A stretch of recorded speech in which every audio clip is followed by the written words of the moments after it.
খুলনায় ঈদুল আজহাকে সামনে রেখে যখন প্রতিটি ঘরে প্রস্তুতির ব্যস্ততা, ঠিক তখনই নীরবে চাপ বাড়ছে সাধারণ মানুষের কাঁধে। কোরবানির আনন্দকে ম্লান করে দিয়ে চোখ রাঙাচ্ছে মশলার বাজার। রোববার 25শে মে খুলনার বড় বাজার, নিউ মার্কেট, নতুন বাজার ও বয়রা বাজার ঘুরে দেখা গেছে প্রতিটি দোকানেই যেন একই গল্প।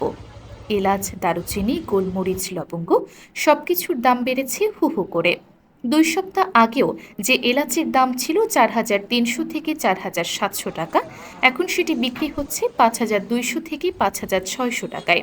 শুধু এলাচ নয়, গোলমরিচ, লবঙ্গ, জিরা, এমনকি কাজু বাদামও সাধারণ মানুষের নাগালে বাইরে চলে যাচ্ছে। ক্রেতারা বলছেন, ঈদের বাজার করতে এসে এখন হিসাব মেলানোই কঠিন হয়ে যাচ্ছে। ব্যবসায়ীরা বলছেন, আন্তর্জাতিক বাজারে দাম বৃদ্ধি, ডলারের ঊর্ধ্বগতি, এলসি জটিলতা আর পরিবহন খরচ সব মিলিয়েই এই ঊর্ধ্বগতি। খুলনায় সরাসরি আমদানিকারক না থাকায় খাতুনগঞ্জ নির্ভরতার কারণেও বাড়ছে চাপ। এদিকে প্রশাসনের পক্ষ থেকে বলা হচ্ছে, বাজার মনিটরিং জোরদার করা হয়েছে, অযৌক্তিক দাম বাড়ালে নেওয়া হবে ব্যবস্থা। কিন্তু প্রশ্ন রয়ে যায়, ঈদের আনন্দ কি তবে ধীরে ধীরে হিসাবের খাতায় বন্দী হয়ে যাচ্ছে?